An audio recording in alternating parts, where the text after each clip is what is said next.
Mike Owens here, and today I'm joined by the TUF 30 champ, Juliana the Killer Miller, who is coming off arguably, or I would say definitely, the biggest win of her career. Juliana, great to sit down and chat. How are things with you today? Oh man, awesome. I'm so excited to be here talking with you. Super cool. Likewise. Can I ask, this is one of the first questions I wanted to get into. How much has life changed post TUF win? Because I've seen the Instagram following increase. I've seen kind of the interactions and the engagement increase. But has life in terms of a day-to-day function, has it changed for you much? No, I'm still doing the same thing. I think something pretty cool is that although I won and I'm super grateful, I'm, resting up a bit, I'm still hungry. I feel like I've barely just taken a step on the ladder. Like now I have a target on my back, and it's just crazy because now I'm in the UFC with not so good of a record, and it really just motivated me to be more hungry for what is next. And when UFC came to San Diego the week after my fight, it was definitely, that's when I had a shockwave of hundreds of people. Like I counted 136 to be exact, that stopped me and took a photo. Wow. And I counted because it was like every single person that hears my story and cares about my career is so important to me. And I was so excited to take these pictures, like, what? Yeah, let's do it, little face off. And hearing that people heard my story and it made a difference for them is the best thing that could have happened, because now I'm even more motivated to just keep pushing. But beyond people now knowing me, nothing has changed. I still go train at the same place. I still went straight home to go lay in bed with my grandma and give her a hug and let her know how much I love her. Russell, hey, come here. I still hang out with my little puppy. Yeah, I was calling him over, but he is all into his toy right now. See if we can get him. Yep, and still hanging out with my little guy. He loves his robot chicken. Dogs are truly a blessing. 100%. I actually spoke. I got to meet Kayla Harrison on Saturday at PFL London. Wow, awesome. And as me and Kayla walked down this corridor, there was hundreds of people stopping her.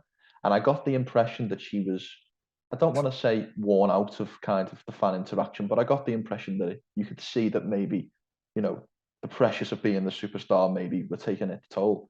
And you're talking there about actually counting how many people stop you for an autograph or a picture.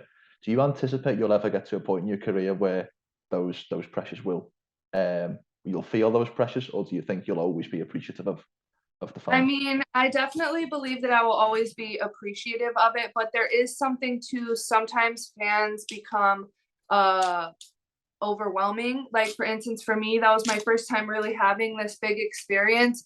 And this one guy, he was drunk and he's like, can I please take a picture with you? And was so excited to meet me. So I decided, I was like, yeah, let's take a picture. He was carrying 4 beers in his hand. He went to hug me, and 3 of the beers, he ended up accidentally dumping them all over me. And I was sitting there like, the main event hasn't even happened yet. I was dripping in beer. My shoes were sticky and wet. And in that moment, I was like, why am I what am I doing? I started to panic a little bit. I ran. There was people waiting for pictures. I ran to the bathroom. I just had to compose myself and dry off. So I definitely understand why people that have been in this sport for a long time become overwhelmed, because I think sometimes, especially when drinking, which everyone drinks at fights, these drunk fans kind of have no boundaries. But in my opinion, I'm fighting for every single one of the people who my voice matters to them. So, when that happened, I didn't get mad or anything. I just kind of left. I think that I will always just be excited to meet the fans and just be really grateful for them believing in me, really, all that good energy. I feel it when I go out in the cage, and it means the world to me. So 100%. If we talk upon, I'd like to kind of touch on your experiences on TUF. Obviously you've the fine, obviously the winner, of the female bracket. Can you kind of give me a little bit of a walkthrough of what your experiences was like on TUF, and maybe some of the positives and maybe some of the negatives of that kind of experience?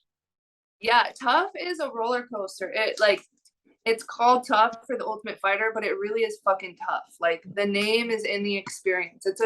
It's a rough experience. It's hard to handle, but also so beautiful simultaneously.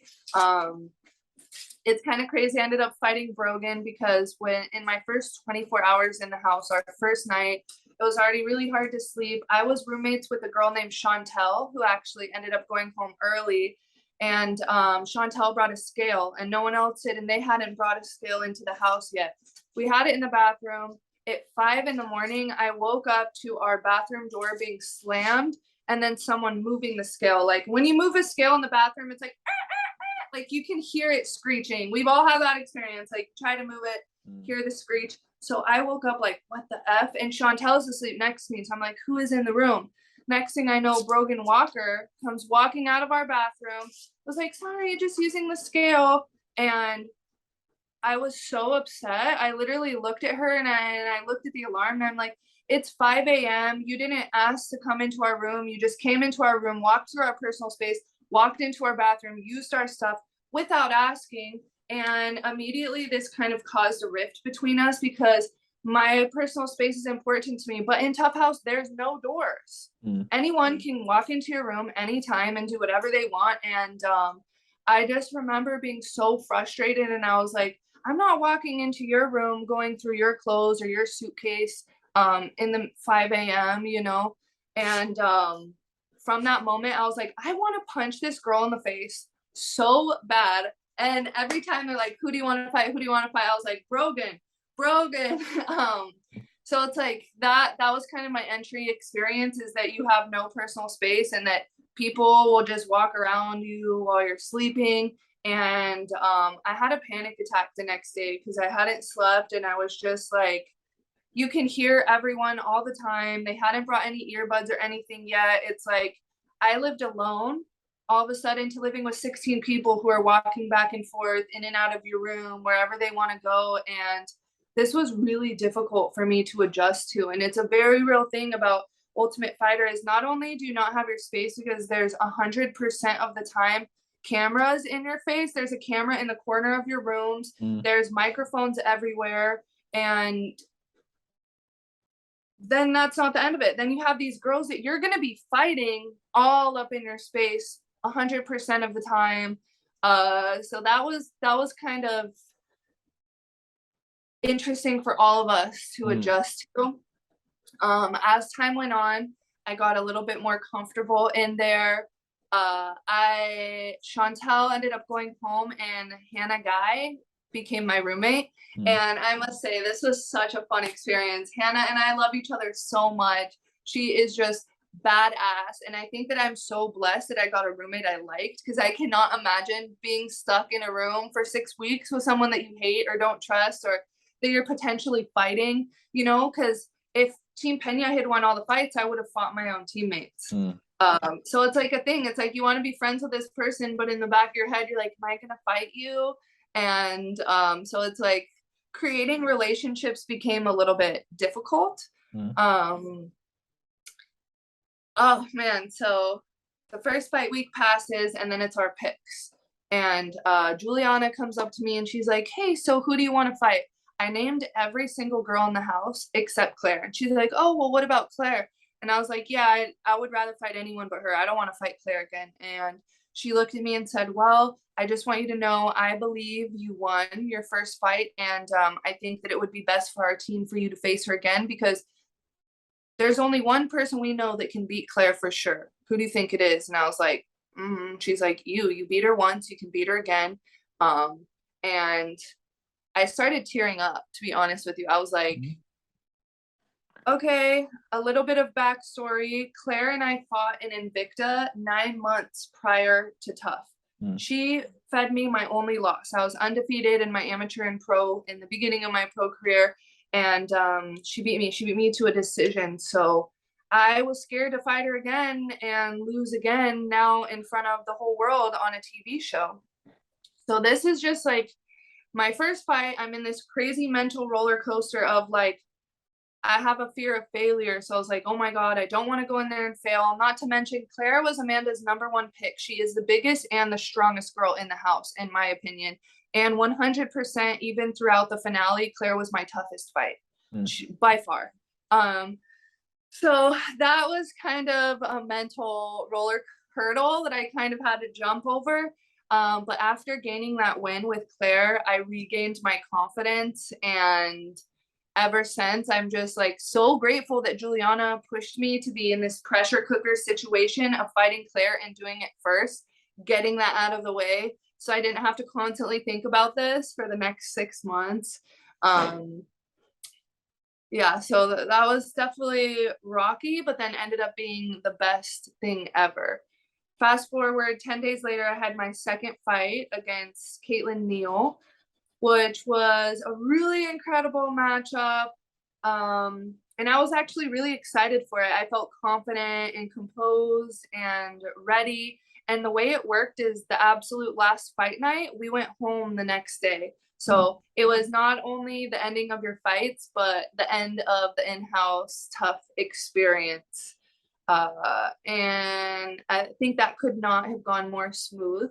A little insider insight to things that happen in the TUF house. When you're in the TUF house, you cannot leave for anything besides training or medicals. Or if they take your team out on an outing, like when we went on a hike or something like this, coach's challenge. But you can't leave. You have no cell phone, no computer, no music, absolutely no connection to the outside world. All you're allowed is a journal. And I actually brought these nunchucks with me. So that way I had a toy to play around with while I was in there. And since you can't leave, they have a list. Every morning you write on this list what you want, and you can order whatever food that you want to cook for the day and stuff like that. And the list kind of ended up becoming like Christmas. You'd wake up every morning and be like, ooh, what am I going to order today? You know, I tried to put some crazy stuff on there. I was like, Nike running shoes, this or this. And like, they definitely didn't bring the big things, but that was really cool to just like not even have to shop, and whatever you need, just wake up and it was in the fridge with your name on it. So I thought that was awesome. Perfect. I think one thing that's kind of very synonymous with TUF is obviously it's a physical competition. You know, you would presume, or I would like to say that given you won the tournament, you are the best physical fighter of the contest. However, it is also, excuse me, a mental battle. You have to. I would also presume that you have a mental advantage over all the other girls who were in the house. So, what do you think that mental advantage is that you had over the other contestants for you to be able to come out victorious? I would argue it's more mental than physical, because physically I was not the strongest girl in there. Physically, I didn't have the most experience. I didn't have the most muscles. I wasn't the best striker. And I wasn't the best wrestler either. All I really had was some sneaky jujitsu.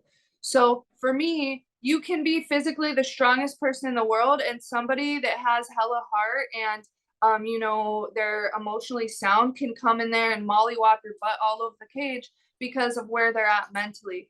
I think really what helped give me this mental edge is a combination of things. You know, I had a really traumatizing childhood where I had to overcome a lot of things that scared me. And when I stood in that cage and I see these girls, I'm like, you cannot scare me more than my childhood. You just physically can't. There's nothing more scary than what I've already survived, overcome, and now am thriving. So that's part of it. Second, I started joining these emotional intelligence courses, and I love it. Here we call it EQ. EQ just means emotional intelligence, and it's these courses that really help you harness the best version of you through a bunch of different routes and experiences.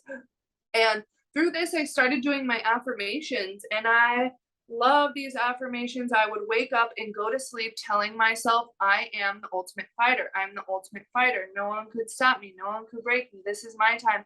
I haven't brought myself to erase it yet, but on the board behind me, it actually says like, I am the TUF 30 ultimate fighter. Yeah, I can see that. On that whiteboard behind me.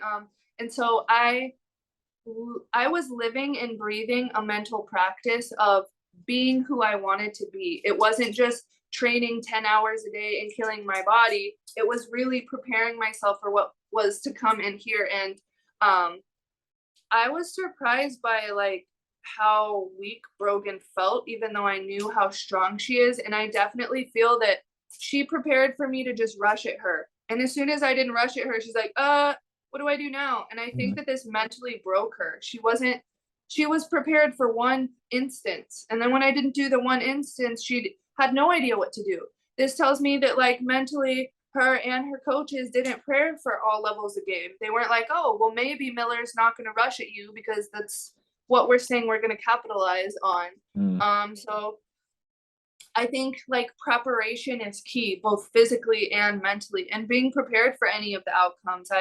I trained for all kinds of stuff, you know, like head kicks, cage, ground, striking. I was prepared. I wanted to strike with her. I was prepared to stand there in the pocket and throw punches. And but I knew, hey, if I overpower her with punches, she's going to pressure me to the cage. So we also spent just as much time in striking as we did on the cage.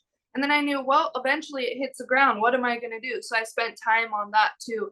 And I think that's important as martial artists to really cover the entire ground of what's going to be happening in a cage. And it's for sure not just physical. 100%. Can you maybe sum up perhaps in one word what it felt like when the ref pulled you off and you were officially the Ultimate Fighter winner?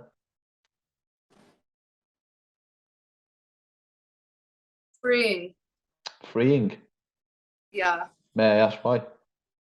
It was so freeing. I just had so much built up emotion beyond this win. I mean, every interview they'd be like, how would you feel to be the next Ultimate Fighter? And I would start crying because I wanted to win so bad. I wanted this more than anything I've ever wanted my entire life. I was ready to die out there. I was like, Brogan, if you want to beat me, you are going to have to kill me. You're going to have to put me away because I'm never going to stop until I get this win. So I felt free of this cycle that I've been in of just being so hungry for this win. And it was just like this huge weight lifted off of me. Like I can't quite explain it. The second I stood up and I knew that I did what I set out to, it was just like that level of accomplishment made my soul feel so free and excited.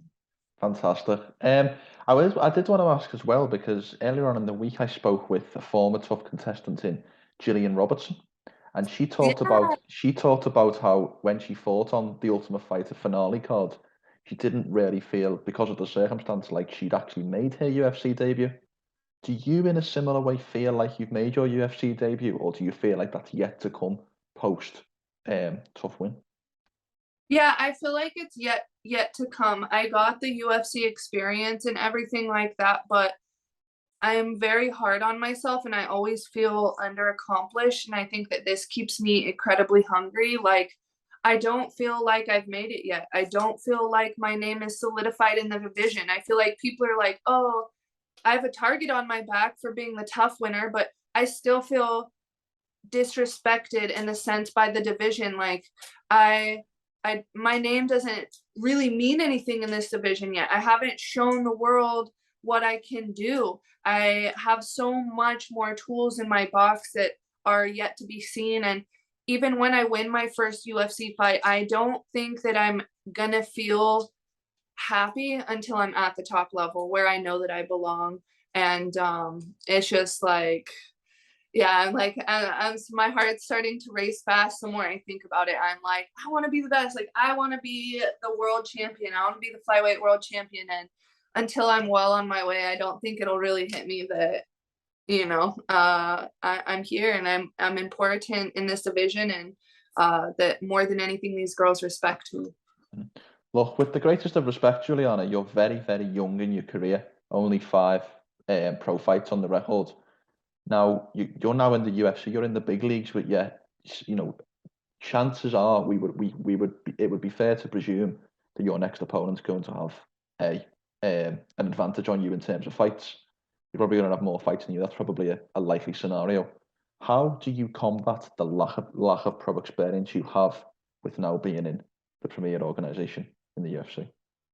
So this is something that I said at the end of my fight. I was like, yes, I may lack experience in the cage. However, this leaves a lot of openings for me to improve in the ways that a veteran cannot. If somebody has 15 fights and I go watch all 15 of their fights, chances are they have habits that they've been doing the same thing for all of these fights. I'm so new that nobody really knows what I'm going to do. You could say, I'm going to pressure you, and then I'll stand square in the middle and wait for you to come to me. You could say, that I'm going to do a takedown and go for jujitsu, and then all I want to do is Muay Thai.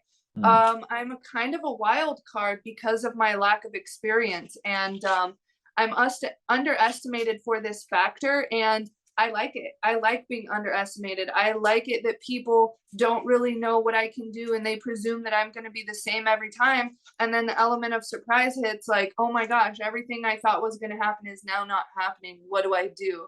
I enjoy that. But that being said, this is why I need to work twice as hard, because I have a fear of that. I have a fear that my lack of experience will catch up with me sooner or later, as most of the time it does.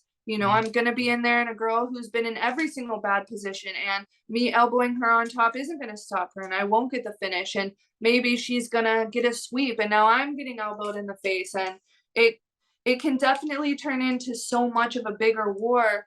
And it's like, I'm nervous but very excited, and I'm well aware that my lack of experience is going to be I'm going to be facing that for the duration of my career. There's absolutely no female in the division that has less fights than me. So I just need to be prepared for that. That the girl that has the least amount of fights that I've seen in the UFC now is like 6-1, which is only 2 more fights, but we'll see. I think it's going to end up being a pretty good thing that I'm not 25 pro fights in. Yeah, I didn't think about it like that, but that's probably the best way to use it almost as the element of disguise a little bit. Yeah. Yeah. I did want to mention as well, because it feels like in terms of the women's side of MMA, your division is kind of really highly stacked at the moment with prospects similar to yourself. At 125, we've got Macy Barber, we've got Miranda Maverick, Erin Blanchfield, and Molly McCann, just to name a few. Now, obviously, I would like to presume that your first UFC fight, your official UFC debut, may not be one of those girls just yet, but are those fights that interest you, these kind of future prospect versus prospect matchups? Yeah, so it's interesting that those are the 5 you chose, because they are ranked right now 10 through 15. I have studied the rankings of my division. And I think that those are some of the most promising fighters as well. I mean, they are young and hungry. I actually love watching Macy Barber fight, man. Her elbows from the cage are just brutal. Erin Blanchfield really is cold-blooded. Her strikes are heavy. Her wrestling is beautiful technique from the ground. She's sneaky everywhere. I mean, I would actually love to see Macy Barber versus Erin Blanchfield. I think that would just be a firework fight. And it's actually interesting because they were scheduled to fight each other and it got canceled because Macy got injured. So ever since that fight was supposed to happen and didn't, I'm like, oh my gosh, I would love to see them go at it. And I suspect that in the next 5 or 6 years, I'm going to be facing one of those girls for a title. And I have nothing but respect for all of them, really. I just, I think it's exciting, and the craziest part is, like, I'm actually older than these girls, even though they have way more experience. Erin has been training since she was like 5 years old. And same with Macy Barber. Her and her family, her brother fights. Same with Erin, her brother fights. They kind of grew up in this sport. So I feel like there's really nothing level-wise that I have that could beat them. I feel like what it's going to take me to beat them, it comes from the heart. And it's going to be a level of heart that I don't believe anyone in the division has. And, where I'm willing to go in my head to get a win. And sometimes that's what it takes. 100%. If we turn the conversation back to yourself and a little bit of your career now, we're at the end of August 2022, or coming up to the end of August 2022. Now, this is a question I finish all my interviews with, so I'm really excited to see what you say. What would you like to accomplish in the next 12-month period? Where would you like to be in your career come the end of August 2023? The end of August 2023, I want to be 3-0 in the UFC. I want to have my first 3 UFC fights, win them, and be in a position to finally start making the rankings. I can guarantee for my first fight, they're not going to give me someone ranked. They're going to try to help me build up my experience just a little.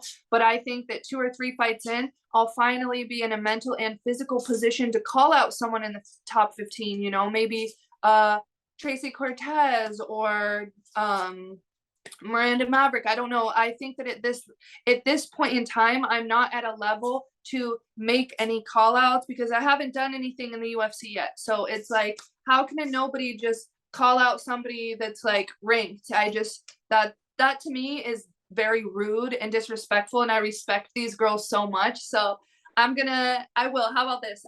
In the next 12 months, I will be in a position to be in the top 15. And that's my goal, and I can't wait to accomplish it. There we go. Fantastic way for us to end. I'd just like to say before you go, I would ask you very kindly to maybe not refer to yourself as a nobody. You are indeed the TUF champion, and you should wear that with a badge of honour. And with that being said, it was an honour to speak with you today, and I very much enjoyed our conversation and can't wait to see you back in action in the not too distant future.